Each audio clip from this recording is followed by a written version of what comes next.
So we're back. It's Don't Mess with Jim. It's the third week of the Guinness Six Nations, and this episode is brought to you by Isuzu. Of course it is. We love them, they love us. How cool. Would I, should I look in a truck? Very cool. But anyway, it's not about me, because on this Don't Mess with Jim, I'm joined, I have company. It's the main man from Ireland, it's Irish hero, Ulster legend, friend, colleague, Darren Cave. Welcome. Thanks for having me. Do you like the intro? I loved it, and a friend was the favourite, but the rest of it, friend of Jim Hamilton, that's top of my CV. You're welcome. You're welcome. Right, Darren Cave, this is the game of, it's the game of the weekend. Is it the game of the championship? We will see. It is Ireland versus England, and the big question that everyone wants to know is, can Ireland do what England did to Ireland last season? Can they go away from home and beat England at Twickenham, and they'll be on for a Grand Slam? The Triple Crown will be theirs. They can do it. Will they do it? I don't know. I was actually thinking about this last week. We don't. It is tough for the English, isn't it? It's every team's biggest game. Last week I was on co-commentary at Scotland, England, of all places, and to be there for the first time for a game like that, I got a feel for the Scottish-English rivalry. And then I thought to myself, well, the Welsh, that English rivalry's there as well. And is it the same for Ireland? Yeah, oh, that is the absolute game. Like, the English is the game. I think in Ireland we've been fortunate over the past 15 years with how competitive the team's been, but in the past, like, that is, if you said you're going to lose all the Six Nations games, you're going to win one, every year you would pick that one. Really? Yeah, definitely. I thought Wales was the big rivalry with Ireland.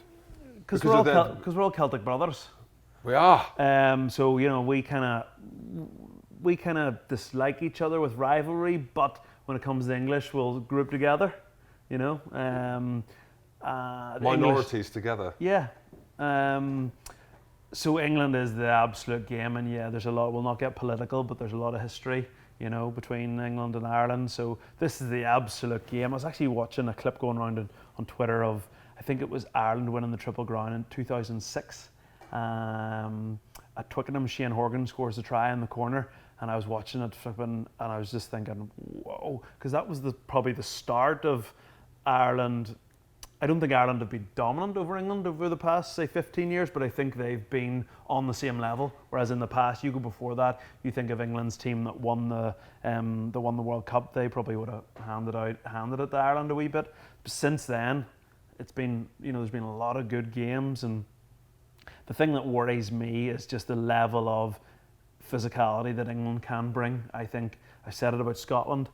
I think it can be a wee bit of an Achilles heel for Ireland as well. If somebody can absolutely bring sheer, just bludgeon them, which England are good at it. So we'll be interested to see England's team, or the Vunipolas playing, is Manu playing. They're names that I would, as an Irish fan, not like to see on the team sheet, because that power is something that I think Ireland struggle with. So you look back, and there is history here. We mentioned 2 years ago in 2018, St. Patrick's Day. I mean, what a day to do it. Ireland go to Twickenham and they win 24 points to 15. And Ireland were brilliant a couple of years ago. We know that, and we know that they've been on a downward kind of slope since, until now. And they've got an Englishman at the helm in Andy Farrell. And you spoke about the physicality there. I can't actually believe how physical Ireland were against Wales. I haven't seen that. I haven't seen that in maybe 2 years. CJ Stander, unbelievable. Furlong back to his best again. Josh van der Fleer, who I think is an exceptional talent as well. And all the talk around Sexton, a lot of it coming from me. And I'm sorry, Johnny. I know you watch this. I'm sorry. I'll eat my slippers. I am sorry. This is clearly their biggest test, because they've got to go away from home. They've had 2 home games. But you spoke about the physicality. What's changed from the World Cup to the start of the Six Nations? Andy Farrell's clearly going to have a big influence on defence. Leinster are absolutely flying in Conference A of the Guinness Pro 14 and in Europe as well. But what do you think has been the big kind of factor? Have you heard any inside intel, what the media's saying? So I think the first thing is that Ireland, at the World Cup. They probably weren't quite as bad as everyone made it out to be. It was just we had such high expectations for them. And right now they're probably not as good as everyone thinks they are. So it's probably not as big a swing as people are making out. Having said that, the whispers that I was hearing from the likes of chatting to guys like Rory Best was that the change between Schmidt and Farrell would be around, yes, attention to detail, yes, loads of technical and tactical work, but that there was going to be a shift towards the physicality. You know, if you look through Andy Farrell's CV as a coach, okay, his teams are well prepared and they know what they're doing, but they are physical and they get stuck in. You only have to look at how his son obviously plays. And so you may be right. That may be something that we are seeing. We didn't overly see it against Scotland, but the performance against Wales was a level of physicality that Ireland maybe haven't had over the last couple of years. So is that something that he's sort of changed through a couple of selections? Is it a mindset thing? I'm not really sure, but I do think it's something that he will be looking to bring to this Irish team.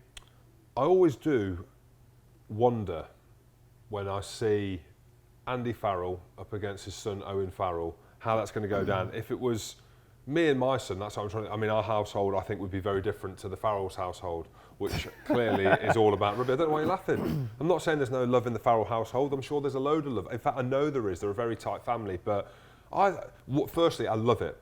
I actually love how much of a rugby family they are, and also how successful.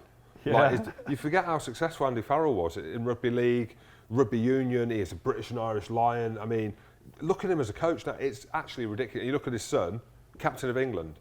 Surely there must be a bit of ban going on at home. Yeah, surely it is funny. I suppose it's been around that you kind of take it for granted, but when you actually think about it, this is the head coach of one country coming up against his son, who is the captain of their biggest rivals in a massive Six Nations game with a lot on the line. And yeah, it is quite bizarre. And I think about when I was playing, you know, being on the phone to your dad during the week, and my dad would have been saying, "Oh, are you playing?" I was like, "No, I'm on the bench." Hey, nothing wrong with that. Finisher, as Eddie Jones, the great Eddie Jones would say. You know, and you'd be, "Oh, what are you in on this?" And we're not travelling until Thursday, and like you would be talking about the, you know, so it would be interesting to know, you know, this, you know, I assume they don't like ignore each other, and it's like, right, I'll talk to you on Sunday. Surely he must go to, like, well, maybe not his house because outside of London it's a bit far, but surely, like, they're going to meet up with each other before the game, or what? It's your dad. It's your dad. I mean, he's a young-looking dad as well. I mean, imagine him being your dad. How cool would that be? Imagine Owen being your son. How cool that would be? You've got JJ though. Yeah, I've got and JJ. A couple other ones. Yeah, a few others. He's going to make it. JJ's going to come through. He likes his rugby. But when you look at it, right, you look at this England team. I don't think we've got a gauge at all where they are. Let's not forget, and a lot changes in rugby from tournament to tournament. Look at Ireland at the World Cup, but look at England. They made the final of the World Cup, and I know that South Africa match, they got hammered in. Let's be honest, they did. Physically dominated at set piece, which I love because I love the scrum. I didn't love England getting hammered. The fact that the scrum was brought back. But when you look at this England team and you look in week 1 against France, didn't really turn up to the game. There's a load of media hysteria around that, you know, this England team were going to bring brutality, mate, to the game, and it was a polar opposite. And that Scotland game, which arguably, well, from my point of view, shouldn't have gone ahead. The weather conditions were just too bad. It was so dangerous, but it did. And we've not got a gauge at all on this England team where they're at. You know, does the Farrell forward thing work? A lot of people think that is the way forward with this team. You know, what their best front row is. You know, Joe Marler started the first game, Makavuna started the second game, Ellis Genge's come on and won them the game against Scotland with his power game. Is he ready to start? He's a finisher though. He's a finisher. Power, of course. But that brings me on, right, to the next point where a lot of people are asking this, and I'm asking you, and I'm throwing the question out there, is George Furbank the man to be England's 15? Now, let's put a little bit of context around it. He's 23. So he's good age, so he's not that young. He's been playing at Northampton, he's carved up, he's played in all the England age groups, he's carved up. Made his debut and in tough conditions in France. Second game, one of the worst conditions I've ever witnessed. I was there live, the TV probably didn't do it justice. Is he the right man? Now, he's came out in the media and he said that it was a baptism of fire. Of course it was. I mean, you think you're going to make your debut, right, for England, and you're going to go to Paris and you're playing with one of the best teams in the world and the performance is way under par. You want to put that right. So you go to BT Murrayfield, people are throwing, well, the wind's throwing bottles off the bus, you get abused as you get off there, and you don't even touch the ball, right? I think he touched the ball twice, I think, in that game. So as a lad making his debut, where do you think his mind's at? And is he the right man? I've got my opinion. I think he is the right man. But what do you think? I think it's good that Eddie stuck with him, and I would like to see Eddie stick with him again because he's played well for Northampton. He's warranted his selection in the first place. There's no doubt he hasn't played his best rugby in white yet. He's had 2 performances that probably for him were below par, but you listed a load of reasons why that was. It's far too soon to say that he's not cut out for international rugby, so I hope Eddie sticks with him for the rest of the Six Nations. My opinion would be that if England were full strength, then I probably wouldn't pick him because I'm a big fan of Jack Nowell, and then Johnny May has got to stay in the team, and you've still got the likes of Anthony Watson to come back, and Elliot Daly's in the picture. So to me, he would probably fall in a bit behind there. But I hope Eddie sticks with him. But who knows with him? Who knows? We thought he was a maniac, and then during the World Cup, we thought he's actually a genius. I've warmed to him. And we're the maniacs. Now we're back to square one. We are actually. We are back to square one. At the World Cup, I was actually going, I had him wrong. He had this sorted. And then as soon as the whistle went to the World Cup final, he came out and said... He wrote a book. He wrote a book, said, I picked the wrong team in the World Cup. I should have picked him. What are we doing? Suddenly he's got a flanker at number 8. What are you at, Eddie? Back to his old tricks. Absolutely, who knows? I'm a big fan of George Furbank. The fact that he's still...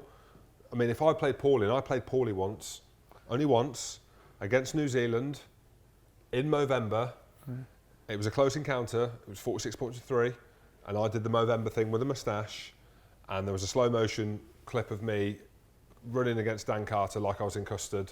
I think he was fast forward, I'd slowed down, and all you can see is this horrible, dirty moustache. Straight after the game, shaved it off because I looked horrendous. Furbank didn't. He didn't shave it off. With it. Will he play this week? Will he be here? But you also won at Croke Park though. Against Ireland. Yes, I did. Yeah. Jim Hamilton and the Killer Bees. Yeah. That should be a play. It should. Hamilton and the Killer Bees. 2010, the Glory team. Hell of a night out. Met the Mumford and Sons. Didn't know they were the Mumford and Sons, but they knew me. Of course they did. I was in my Scotland suit. Of course they did. Right. So prediction: your boys versus I'm a quarter English. Quarter of my boys. Andy Farrell versus Owen Farrell. Ireland versus England at Twickenham. Game of the weekend. Who are you going for? I think this is toss of a coin stuff. A lot of me thinks England. I don't know. I can't say England. Say it. I can't. Say to the millions what you think. I think if Ireland win 3 games, the Six Nations, at the start, I think that would have been acceptable. 4 would be very good. I think a Grand Slam would be unprecedented. So I would be surprised if they won this weekend, but I'm picking them. Loyalty. I don't know. Loyalty. Yeah. But to be close. So I'll go for Ireland by 3 points. And it's possibly my heart and not my head. But I'm a proud man. And that's good to see. If Storm Denise doesn't come to town, I'm going to say England by 5. I'm going to say England by 5 anyway. Biggest game for them since the World. Well, they've all been big games, of course, but biggest test, I would say, of this team. And I think England by 5. Thanks for having me, Darren Cave. And one piece of advice I would like to give the millions of viewers is do not mess with Jim. Do not mess with Jim. Get it? Get it? You get See what I did there?